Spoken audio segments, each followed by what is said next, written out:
Et si, en quelques instants, la paix fragile de l'Europe entière volait en éclats? Imaginez. Un simple matin d'octobre, un événement imprévu, et soudain, tous les équilibres soigneusement bâtis depuis la fin de la Seconde Guerre mondiale s'effondrent. Nous sommes au tout début d'octobre, année 2025. Un secret explose. L'Union européenne s'apprête à déployer, pour la toute première fois, des soldats en Ukraine, sous le prétexte d'une mission humanitaire. L'objectif officiel affiché par Bruxelles, protéger les civils, sécuriser les routes vitales vers l'ouest, garantir le passage des convois de nourriture et de médicaments. Mais à peine la rumeur s'ébruite-t-elle que le Kremlin, furieux, s'exprime sans détour. Depuis Moscou, l'avertissement tombe, implacable. Toute force étrangère sur le sol ukrainien sera anéantie sans sommation. Le ton est glacial, la menace palpable. Les chaînes du monde entier relèvent l'alerte. La Russie jure que chaque véhicule, chaque colonne franchissant la frontière, deviendra une cible pour ses missiles et son artillerie. En une nuit, la promesse d'unité européenne se heurte à la réalité brutale d'une ligne rouge russe. Dans les rues de Varsovie, Berlin, Vilnius, Paris, l'angoisse s'insinue. Les marchés financiers s'effondrent, l'euro chavire, le prix du gaz s'envole à des niveaux jamais vus. En une poignée d'heures, la fracture du monde en deux blocs rivaux n'est plus une théorie, mais un fait accompli. Les capitales oscillent entre appel au calme et préparatifs militaires fébriles. Des milliers de familles se ruent sur l'eau, le pain, les médicaments. Une seule question hante les esprits. Sommes-nous déjà en guerre? Jamais depuis la Seconde Guerre mondiale, l'Europe n'a ressenti un tel souffle glacial. Menaces nucléaires, panique économique, risque d'effondrement des réseaux énergétiques. En cette nuit d'octobre, tout semble possible, même l'irréparable. Ce climat de peur rappelle la crise des missiles de Cuba en 1962, où, en quelques jours, le monde a cru basculer dans l'apocalypse nucléaire. À l'époque, un simple malentendu aurait pu entraîner la destruction mutuelle assurée. Aujourd'hui, l'Europe découvre que la guerre ne se joue plus seulement sur le champ de bataille, mais aussi dans la rapidité des marchés, la fragilité des chaînes logistiques et l'opinion publique chauffée à blanc par les réseaux sociaux. Mais comment en est-on arrivé là? Pour comprendre ce moment décisif, il faut revenir aux racines de la crise, là où tout a commencé. Derrière les portes closes des palais européens, une alliance précaire prend forme. À l'approche du mois d'octobre 2025, le continent retient son souffle. L'Union européenne s'avance au bord d'un gouffre, chaque capitale consciente de la fragilité de l'instant. Le débat fait rage à Bruxelles. Officiellement, il s'agit d'organiser une intervention humanitaire en Ukraine. Mais sous la surface, les véritables enjeux sont plus sombres. Occuper le terrain avant Moscou, redessiner la carte de l'influence, forcer la main à un adversaire redouté. La Pologne et les États baltes refusent d'attendre.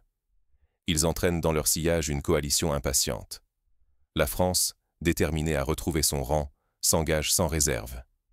L'Allemagne, elle, hésite, hantée par le spectre d'une guerre qu'elle croyait à jamais révolue. L'unité affichée masque des calculs fébriles et des craintes inavouées. Pour mieux comprendre la nervosité de l'Allemagne, rappelons-nous comment, au lendemain de la Seconde Guerre mondiale, ce pays s'était juré de ne jamais redevenir un acteur militaire majeur en Europe. Les images des ruines de Berlin et du pont aérien de 1948 sont encore gravées dans la mémoire collective allemande. Cette hésitation est partagée par d'autres nations qui, depuis la chute du mur de Berlin, ont fait du commerce et de la diplomatie leurs armes principales. Les discours officiels vantent la protection des civils, la défense de la démocratie, la prévention du pire. Mais les chefs d'État le savent. Il s'agit d'imposer un fait accompli, d'occuper une position stratégique avant la prochaine négociation, quitte à provoquer l'ire de Moscou. La logistique s'emballe. En Pologne, les dépôts se remplissent. Sur les routes, défilent des colonnes blindées françaises, espagnoles et italiennes. Les États baltes, privés de chars lourds, réorganisent l'infanterie pour tenir les axes de ravitaillement. À l'aéroport de Rzeszów, des avions cargo atterrissent jour et nuit, déversant véhicules et munitions. Les satellites occidentaux surveillent la frontière sans relâche. À titre d'exemple, entre 1999 et 2023, Lors des interventions au Kosovo ou en Afghanistan, jamais l'Europe n'a mobilisé un tel volume de matériel en si peu de temps. Cette fois, la rapidité et l'ampleur du déploiement rappellent le pont aérien de Berlin, où, en moins d'1 an, les Alliés avaient réussi à ravitailler une ville entière encerclée. À Kiev, l'ambiance oscille entre soulagement et crainte. L'Union européenne promet de protéger la démocratie ukrainienne, mais les responsables militaires exigent une garantie vitale, une couverture anti-aérienne robuste. Sans elle, la mission tournerait au désastre. Paris a déjà déployé une batterie SAM-PT en Pologne, tandis que les systèmes Patriot américains s'installent discrètement sur les bases orientales. Les États-Unis valident le plan en coulisses, mais refusent d'engager ouvertement leurs troupes. Washington fournit du renseignement, du soutien technologique et garde ses distances. Ce choix alimente la méfiance. L'Europe peut-elle vraiment agir seule face à Moscou? Les doutes s'installent, minant la solidarité fragile. Cette posture rappelle la guerre de Corée, où les États-Unis avaient accepté d'engager des moyens militaires massifs uniquement parce qu'ils estimaient leur propre sécurité menacée.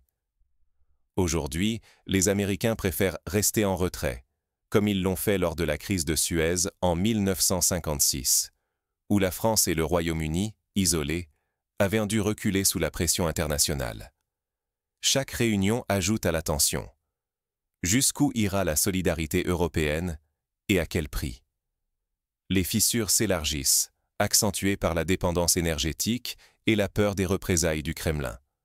Une intervention, c'est franchir une ligne rouge, risquer une guerre ouverte pour la première fois depuis près de 80 ans. Pourtant, la préparation se poursuit dans l'ombre. Les convois avancent, les hangars débordent, les ordres circulent. L'Europe hésite, mais progresse, consciente que chaque décision pourrait précipiter l'irréparable. Mais, tandis que les premiers ordres de déploiement sont transmis, un incident inattendu va bouleverser l'équilibre déjà fragile. L'engrenage, une fois lancé, pourrait devenir incontrôlable. À l'Est, chaque pas est observé, chaque erreur peut tout faire basculer. Sous la lumière crue des satellites et dans l'ombre mouvante des steppes, la mécanique de la confrontation s'emballe, hors de tout contrôle. Moscou ne laisse plus place au doute. L'ordre tombe, limpide. Toute force étrangère franchissant une frontière ukrainienne sera anéantie, sans délai, quel que soit son drapeau ou son prétexte. Cette directive officielle trace une ligne rouge éclatante. Aux yeux du Kremlin, chaque colonne blindée européenne devient désormais une cible, bien avant tout affrontement direct. Le long de la frontière russe, le balai militaire ne faiblit plus. Des dizaines de milliers de soldats sont mobilisés, les réservistes rappelés, les dépôts regarnis.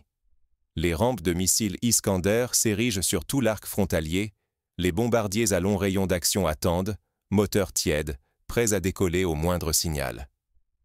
Dans la mer Noire, les sous-marins d'attaque glissent, invisibles, armés de missiles de croisière. Sur terre, les unités spéciales verrouillent les points stratégiques. L'effet d'annonce est voulu. Moscou veut que ces préparatifs soient vus, compris, redoutés. Les images satellites fuitent dans la presse internationale, montrant sans filtre l'ampleur du déploiement. C'est un avertissement brutal à Bruxelles et à ses alliés. La Russie n'hésitera devant rien pour défendre ce qu'elle considère comme sa zone d'influence. Mais la tension ne se limite pas au front militaire. Dans les grandes villes russes, les autorités ferment stades et lieux publics, annulent les rassemblements, basculent les écoles en enseignement à distance. Les pharmacies sont prises d'assaut, les files s'allongent devant les distributeurs, les rayons des supermarchés se vident. Chacun comprend qu'un basculement historique se prépare. Ces scènes rappellent les préparatifs de la population soviétique pendant la crise de Berlin, où des millions de personnes stockaient nourriture, eau potable et carburant, convaincus que le conflit pouvait éclater à tout instant. Les archives montrent des files d'attente devant les boulangeries, des caves improvisées en abris anti-atomiques, des familles séparées par la peur. À Bruxelles, l'atmosphère est électrique.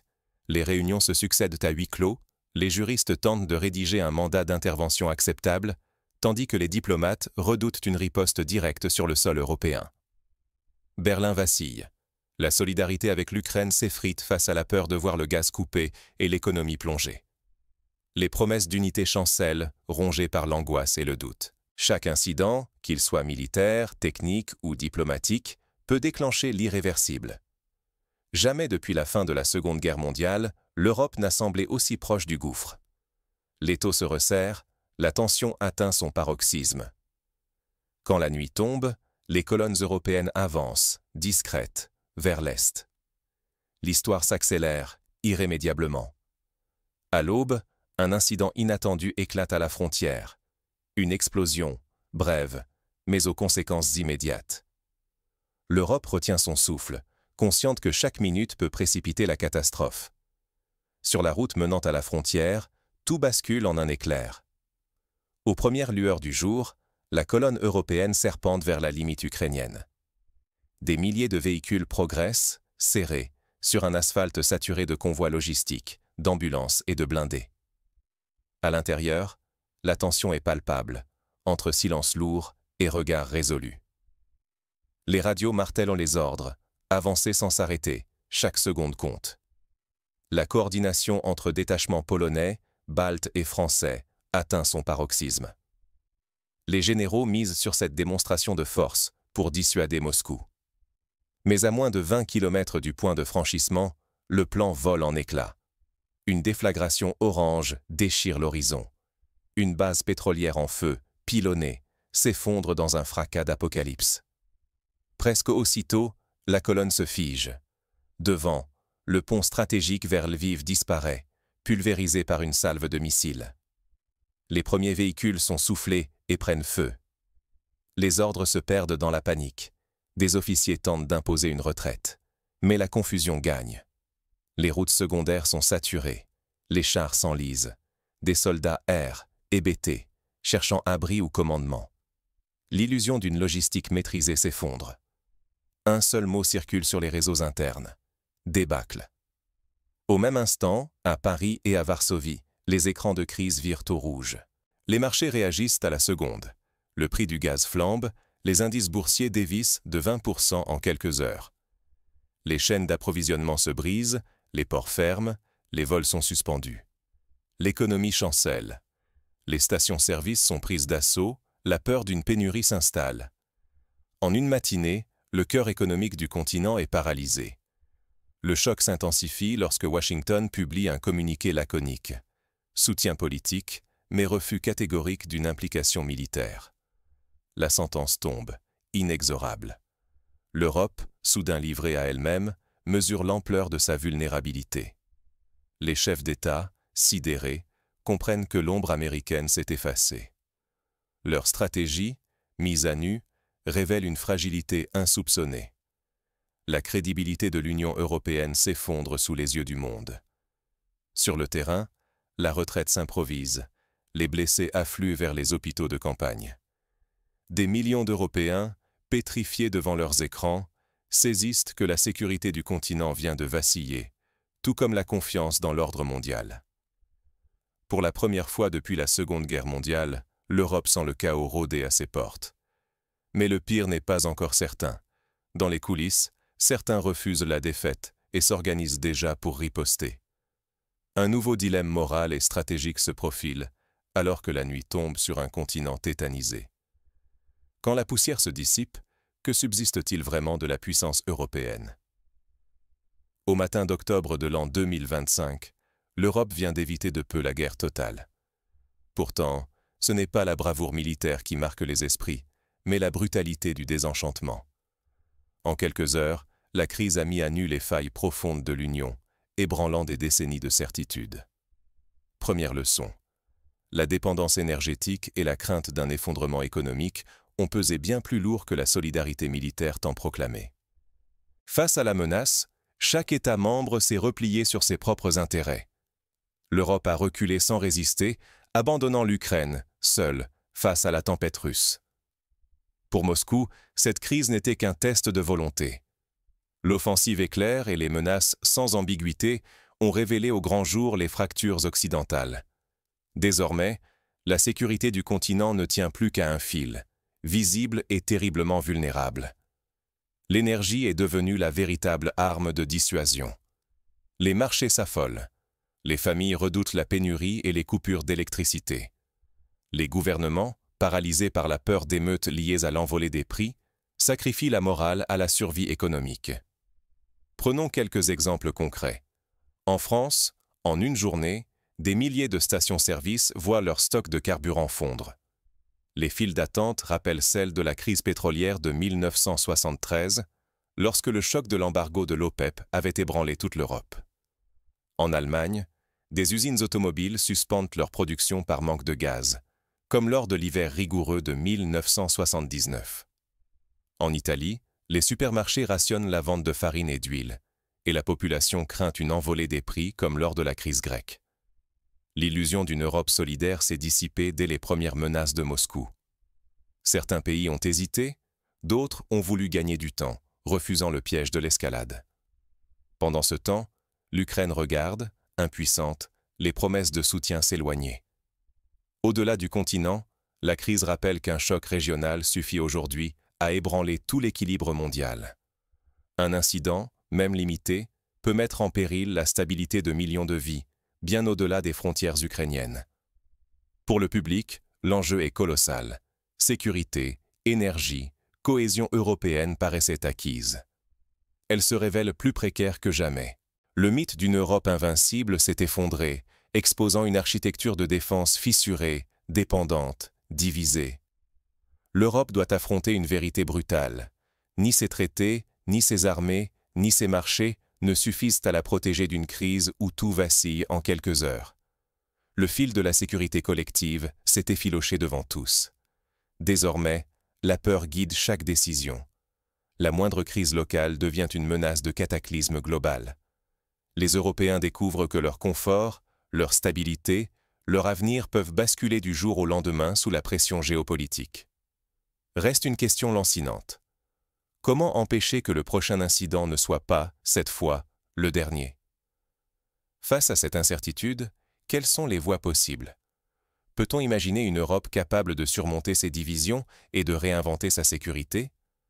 Pour cela, il faut tirer les leçons du passé et imaginer des solutions concrètes. Première étape, renforcer l'autonomie énergétique.